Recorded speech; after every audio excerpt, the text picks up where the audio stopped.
नमस्कार, मैं हूं आमिल बेग। आप देख रहे हैं सिटी बुलेटिन न्यूज़। पेश हैं आज के प्रमुख समाचार। अयोध्या जिला प्रशासन ने 12 वर्षीय बच्ची से बलात्कार के आरोपी मोइन खान की भदरसा स्थित बेकरी को शनिवार को ध्वस्त कर दिया। अयोध्या के जिलाधिकारी चंद्र विजय सिंह के अनुसार मोइन खान की बेकरी को ध्वस्त कर दिया गया है। इस बेकरी में एक बड़ा और एक छोटा कमरा था। बेकरी को अवैध रूप से एक तालाब के ऊपर बनाया गया था, जिसके चलते इसे ध्वस्त कर दिया गया है। इससे पहले पुलिस ने बच्ची से बलात्कारी के मामले में 30 जुलाई को पूरा कलंदर इलाके से बेकरी मालिक मोहित खान और उसके कर्मचारी राजू खान को गिरफ्तार किया था। पुलिस सूत्रों ने बताया कि मोहित और राजू ने 2 महीने पहले नाबालिग के साथ कथित तौर पर बलात्कार किया था और इस कृत्य को रिकॉर्ड भी किया था। यह घटना तब प्रकाश में आई जब हाल ही में मेडिकल जांच में पीड़िता के गर्भवती होने का पता चला। शनिवार की सुबह गैंगरेप के मुख्य आरोपी सपा नेता मोइन खान की भदरसा स्थित बेकरी पर खाद्य एवं सुरक्षा विभाग का छापा पड़ा। छापे की कार्रवाई शुरू हुई, बेकरी को सील किया गया और यहां बन रहे सामानों की सैंपलिंग की गई। सहायक खाद्य आयुक्त मानिक चंद सिंह ने बताया कि बेकरी के अंदर से हालांकि सामान हटा लिया गया था। बेकरी का लाइसेंस लगभग 3 साल पहले हुआ था। अब इसे देखा जाएगा कि आगे इसकी क्या स्थिति है। फिलहाल बेकरी के लाइसेंस को रद्द कर दिया जाएगा। देखिए, ये टोटल जो है कल जिलाधिकारी महोदय द्वारा निर्देश दिया गया है कि ये जो बेकरी का भदरसा में मोइन खान का इवन बेकर के नाम से है, उसकी सैंपलिंग कराई जानी थी। उसी के क्रम में जो है हमारी टीम और एसडीएम सुहावल के सहयोग से हम लोग यहाँ मौके पर पहुँचे हैं और पूरी टीम ने इसका निरीक्षण किया तो काफ़ी प्रोडक्ट बेकरी के हटा लिए गए थे। मौके पर जो है 3 प्रोडक्ट हमारे पाए गए थे, जिसमें काला नमक था, एक साधारण नमक था और एक बेकरी सॉल्टली थी और 2 जो है छोटे छोटे अमाउंट के वह बेकरी के प्रोडक्ट थे, जिनका जो है वह सर्विस सैंपल कराए गए हैं। 3 लीगल सैंपल लिए गए हैं। अब इस को हम टोटल जो है सैंपल को राजकीय प्रयोगशाला झांसी भेजेंगे। वहाँ पर लैब की रिपोर्ट जैसी आती है उसके बाद विधिक कार्रवाई की जाएगी। उसके बावजूद इनकी इवन बेकर्स का जो लाइसेंस है वो हमारे द्वारा जो है सस्पेंड भी कर दिया जाएगा, जिससे भविष्य में ये काम करने न पाए। क्या नाम जो आपने जांच में क्या क्या चीज़ें अवैध पाया गया? जांच में कुछ ऐसी चीज़ें मिली हैं जो मानव उपभोग के लिए नहीं थी, उन्हीं की सैंपलिंग जो है वह कराई गई है। क्योंकि ये प्रॉपर लैब बेस्ड जो है विभाग है, इसलिए प्रथम दृष्टया तो ये लग रहा है कि ये ख़राब है। उसी आधार पर इसको जो है लैब भेजा जा रहा है। वह जो रिपोर्ट आ जाएगी उसी रिपोर्ट के आधार पर कार्रवाई इसमें करेंगे। सील करने का कोई मकसद नहीं, क्योंकि अंदर कोई प्रोडक्ट जो है नहीं, खाली पड़ा हुआ है, इसलिए इसका कोई मतलब नहीं। इनके लाइसेंस हम सस्पेंड कर देंगे, जिससे कि भविष्य में कभी करना। विभाग द्वारा लाइसेंस इनको कब दिया गया था? ये लाइसेंस तो हमको लगता है कि 3 साल पहले से इनका लाइसेंस चल रहा था और प्रॉपर जांच कराई जा रही थी, लेकिन क्योंकि ये केस हुआ इसलिए इनको जो है बंद किया जाएगा, लाइसेंस सस्पेंड कर दिया जाएगा। 12 वर्षीय बालिका के साथ दुष्कर्म के आरोपी समाजवादी पार्टी के भदरसा के नगर अध्यक्ष मोइन खान की बेकरी को 2 बुलडोजरों की मदद से सिर्फ 1.5 घंटे के भीतर जमींदोज कर दिया गया। मुख्यमंत्री योगी आदित्यनाथ की ओर से सख्त कार्रवाई के निर्देश दिए जाने के बाद शनिवार को सुबह 11 बजे इस बेकरी को ध्वस्त करने के लिए बुलडोजर यहां पहुंचा। यहां पर अपर जिलाधिकारी प्रशासन अनिरुद्ध प्रताप सिंह और अयोध्या विकास प्राधिकरण के सचिव सत्येंद्र सिंह के साथ एसडीएम सोहावल अशोक सैनी की मौजूदगी में भारी पुलिस फोर्स को लेकर कार्रवाई शुरू की गई। सुबह पहले बुलडोजर ने बेकरी की दीवार के एक हिस्से को ध्वस्त किया था कि वह तालाब की कच्ची मिट्टी में जाकर फंस गया। इसके बाद कार्रवाई रुक गई। प्राधिकरण की ओर से दूसरा बुलडोजर मंगाया गया। करीब 1 घंटे बाद दोपहर 12 बजे दूसरा बुलडोजर पहुंचा और इसके बाद बेकरी को ध्वस्त करने की प्रक्रिया फिर से प्रारंभ की गई। थोड़ी ही देर में एक और बुलडोजर यहां पहुंच गया। कुल मिलाकर के 2 बुलडोजरों ने मिलकर दोपहर 1:30 बजे तक पूरी बेकरी को ध्वस्त कर दिया।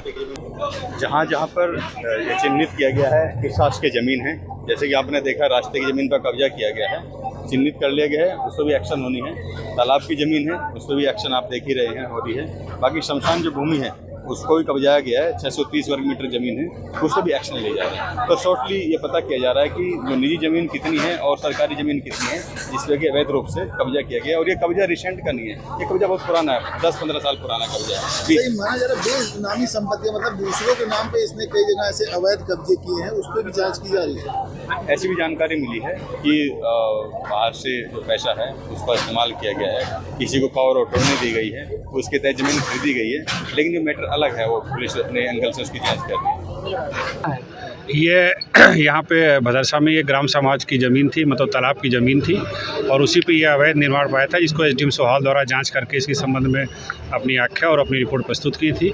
और आप देख भी रहे हैं बगल में जो तालाब बना हुआ है उसी के तहत जो है ये कार्रवाई की गई है, ध्वस्तीकरण की। और कितनी अवैध संपत्तियां हैं? इस संबंध में अभी जांच की जा रही है और जैसे जैसे संपत्तियों को पता चलेगा उसमें जो भी अवैध होगी तो उसमें विधिक और उचित कार्रवाई की जाएगी। ये जो आरोपी व्यक्ति हैं उनके द्वारा सार्वजनिक तालाब और सार्वजनिक रास्ते को अतिक्रमित करके एक बेकरी बनाई गई है। तालाब की ज़मीन पर आने जाने का रास्ता बनाया गया है और रोड पर आप देख रहे होंगे एक मल्टी कॉम्प्लेक्स बनाया गया है। हमारे राजस्व की टीम ने इसका चिन्हांकन किया था। प्राधिकरण और नगर पंचायत के द्वारा विधिक कार्रवाई के उपरांत जो भी अवैध अतिक्रमण करके ये बेकरी बनाई गई थी उसको आज डिमोलिश किया जा रहा है। जो रोड पर बिल्डिंग है वो भी सार्वजनिक रास्ते को अतिक्रमित करके बनाई गई है, उसको भी, चूँकि वहाँ पर अभी बैंक चल रहा है, पंजाब नेशनल बैंक, जैसे ही बैंक के द्वारा परिसर खाली किया जाएगा हम कानूनी प्रक्रिया के उपरांत उस परिसर को भी खाली कराएंगे। इनके द्वारा अगर ये नहीं खाली करते हैं तो उस पर डिमोलिशन की कार्रवाई की जाएगी। बिल्कुल, क्या कहते हैं, हमारे उपजिलाधिकारी के द्वारा कल ये अवगत कराया गया है कि कुछ दलित बिरादरी के और कुछ गरीब व्यक्तियों ने प्रार्थना पत्र दिया है कि आरोपी ने उनकी भी ज़मीनों पर अवैध अतिक्रमण किया है या कब्जा किया है, उनके द्वारा डरा धमकाया गया है। उसकी भी हमने राजस्व टीम बना दिया है। लगातार हमारी कई राजस्व टीम हैं जो जाँच कर रही हैं। जाँच में जैसे भी संज्ञान में आएगा कि अगर किसी भी गरीब के व्यक्ति या दलित व्यक्ति की ज़मीन पर इनके द्वारा कोई अवैध अतिक्रमण किया गया होगा तो हम नियमानुसार कानूनी कार्रवाई करते हुए उसको भी खाली करा के उन गरीब परिवारों को उनकी ज़मीन वापस दिलवाएंगे। अध्यक्ष रोली सिंह भी जिला महिला अस्पताल पहुंचकर पीड़िता से मुलाकात की। मुलाकात के बाद उन्होंने कहा कि मैं उसे सतावना नहीं दूंगी, मैं उसे संबल दूंगी, कमजोर नहीं बहादुर बने। जब जख्म भरकर बाहर आए तो मजबूत बनकर आए। मुख्यमंत्री न्यायी हैं और वो न्याय करते हैं। उन्होंने अब जो निर्णय लिए वो सराहनीय है। आगे भी मुख्यमंत्री जी इस तरह का निर्णय लेते रहेंगे। बता दें कि अयोध्या गैंगरेप मामले में राज्य सरकार की तरफ से पीड़िता को 5 लाख रुपए की आर्थिक सहायता प्रदान की गई है। स्थानीय विधायक अमित सिंह चौहान ने पिता की घर पहुंचकर परिजनों को 5 लाख का चेक सौंपा है। आई हूँ, मैं उस बच्ची को देख के भाव विभोर हूँ, परंतु मैं उसे संवेदना ना देते हुए उसे संबल देना चाहूँगी कि वह दोषी नहीं है, वह पीड़ित जरूर है, परंतु वह अपने आप में सशक्त है। वह इस जख्म से उभरेगी और जब वो उभरेगी तो वो निखर के उभरे, वह इस जख्म के निशान लेकर ना रहे। बस मैं यही उसको उसे अपनी भावना व्यक्त करने आई हूँ। मैं उसे कमज़ोर नहीं, रोता हुआ नहीं देखना चाहती। मैं चाहती हूँ कि वो ये धैर्य धरे कि हमारे माननीय मुख्यमंत्री उत्तर प्रदेश के अभिभावक जो हैं, जो हमेशा ही महिला सशक्तिकरण की, सुरक्षा की बात करते हैं, न्याय की बात करते हैं, उनको संबल करने की बात करते हैं, तो मेरा विश्वास है कि जो न्याय के लिए उन्होंने दृढ़ संकल्प लिया है वो ऐसा न्याय निकल के आएगा कि इसके बाद वह लड़की अपने आप को पूर्ण सुरक्षित और संबल पाएगी। बस यही मैं प्रार्थना करती हूँ और मैं ये उम्मीद करती हूँ, मुझे ये विश्वास है कि हमारे माननीय मुख्यमंत्री जी द्वारा जो भी कदम उठाए जा रहे हैं, उनकी जो भी अभी तक निर्णय रहे हैं मोइन खान के विरुद्ध, वह पूर्ण रूप से न्यायप्रिय हैं और इसी तरह का न्याय आगे, ऐसा न्याय निकल कर आएगा इस अपराध में, इस ये जो दुष्कृत कर्म अपराधी ने किया है, उस अपराधी को इस प्रकार का दंड मिलने वाला है कि लोगों के लिए एक ऐतिहासिक उदाहरण हो। मैं यही निवेदन करती हूँ और मैं यही विश्वास रखती हूँ कि हमारे माननीय मुख्यमंत्री जी ऐसा दंड, ऐसी अपराधी को इस तरह से नेस्तनाबूद कर देंगे कि आइंदा कभी कोई इस प्रकार की दुष्कृति, दुष्विचार को अपने दिमाग में लाने के पहले भी हजारों दफ़ा, लाखों दफ़ा सोचेगा। और मैं कहना चाहूँगी, अभी हाल फिलहाल कुछ समय के पहले ही हमने माननीय सांसद जी, जो यहाँ के सपा के सांसद जी हैं, जो पीडीए का लेके घूम रहे हैं, योगी सरकार के कैबिनेट मंत्री संजय निषाद ने अयोध्या के जिला महिला अस्पताल पहुंचकर भदरसा गैंगरेप पीड़िता और उसके परिजनों से मुलाकात की। मुलाकात के बाद जब वो बाहर मीडिया कर्मियों से बात कर रहे थे तो वो रो पड़े। उन्होंने कहा कि आरोपी को फांसी पर लटकाने तक लड़ाई लड़ेंगे। इस मामले पर चुप्पी साधने के लिए उन्होंने कांग्रेस और सपा पर निशाना साधा। रेप पीड़िता से मुलाकात के बाद कैबिनेट मंत्री संजय निषाद फपक कर रो पड़े। उन्होंने कहा कि अखिलेश यादव का पीडीए यहां झूठा है। देखिए, पहले तो मैं आप समाचार सभी इलेक्ट्रॉनिक के माध्यम से मैं इतना कहूँगा कि अखिलेश का पीडीए आज यहाँ झूठा है और हम निषाद समुदाय का नेतृत्व करते हैं। निषाद अति पिछड़ा है और अनुसूचित भी है। ऐसे में महिला अबला भी है और महिला हमारे यहाँ पूजनीय है, उसके साथ अत्याचार हो और पीडीए का नारा देने वाले और अयोध्या में जीत का पीठ थपथपाने वाले, लगता है कि इन अपराधियों के सहारे उनकी जीत हुई है। अपराधियों को बचाने के लिए आज सपा और कांग्रेस, जो पीडीए का नारा देने वाली है, उनका मुंह नहीं खुल रहा है। अपराधी को बचा रहे हैं, न पार्टी से निकाल रहे हैं, न तो उसके खिलाफ कोई बयान दे रहे हैं। बगल के 2 जिले हैं सुल्तानपुर और संत कबीर नगर। निषाद समुदाय ने अपना एक वकील बना के भेजा कि निषाद हैं, आवाज़ उठाएंगे, और ऐसा मुँह सिल दिया है कि वो निषाद भी इस निषाद की बेटी के साथ मुँह खोलने के लिए नहीं है। मैं आज के दिन में पीड़िता के न्याय दिलाने के लिए मैंने सदन में आवाज़ उठाई। जैसे मेरे समाज के लोग, मेरी पार्टी के लोग जिस दिन पता चला उसी दिन से खड़े हैं और अंतिम तक, जब तक उसे फांसी पर नहीं लटका देंगे तब तक डॉक्टर संजय उसके लिए लड़ाई लड़ेंगे। आज मैं सदन में आवाज़ उठाया। मैं मुख्यमंत्री जी को धन्यवाद दूंगा कि उन्होंने मेरी आवाज़ को सदन में इस ढंग से उठाया और कार्रवाई की। वो लोग जेल गए और आज उनके ऊपर और कार्रवाई हुई। बस इतनी उम्मीद रखता हूं कि मैं अपने समुदाय का किस तरीके से उनका सुरक्षा दे सकता हूं। अपने समाज मैं नहीं होने देना चाहता हूं। मैं सभी पार्टी से अपील करूंगा, अत्याचारी का कोई जाति नहीं होता है, उसका साथ न दे। और ऐसे अत्याचारियों के खिलाफ मैं समाजवादी पार्टी में उसके कार्यालय में जाकर धरना दूंगा कि ऐसे समाजवादी पार्टी से नारा देने वाले सांसद को पार्टी से बाहर करें और उसे उनकी सदस्यता समाप्त हो जाए, जो इस सांसद ने उसका। अयोध्या के भदरसा रेपकांड को लेकर अब तक खामोश रही समाजवादी पार्टी ने शनिवार को अपनी चुप्पी तोड़ी। समाजवादी पार्टी ने बेटी के साथ हुई रेप की घटना को दुखद और निंदनीय बताते हुए उच्च स्तरीय जांच की मांग की है। सपा नेता और पूर्व राज्य मंत्री तेज नारायण पांडे पवन ने आज कहा कि दोष सिद्ध होने तक किसी भी सपा नेता का उत्पीड़न न किया जाए।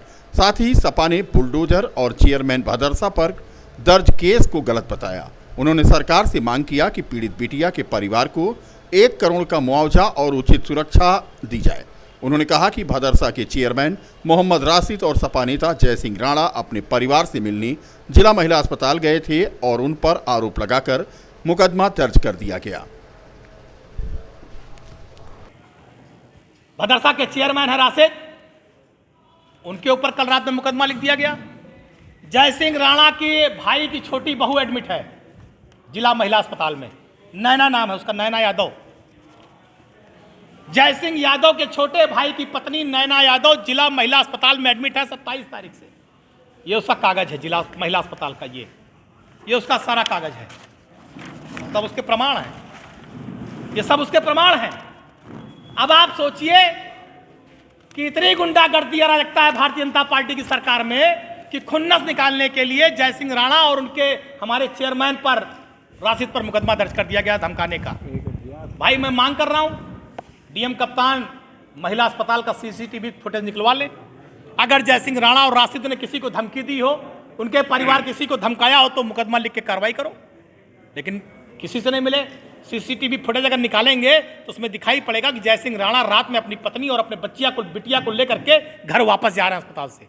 भाई छोटे भाई की पत्नी एडमिट है तो जाहिर सी बात है बड़े भाई की पत्नी छोटे भाई की पत्नी के अस्पताल में सेवा करेगी, देख रेख करेगी।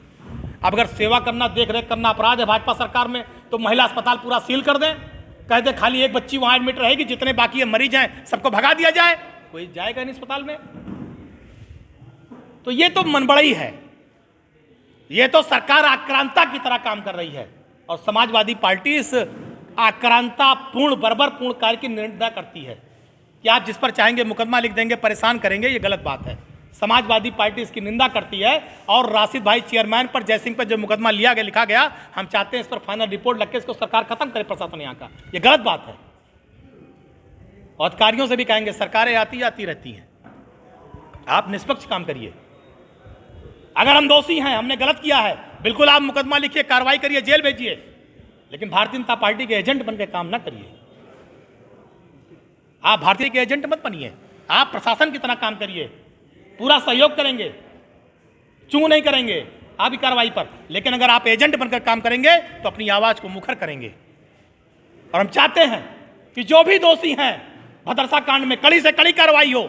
समाजवादी पार्टी पीड़ित परिवार के साथ है, लेकिन जांच होनी चाहिए, डीएनए जांच, नार्को टेस्ट और सर्विलांस की जितनी भी तरह की जांच हो सकती है।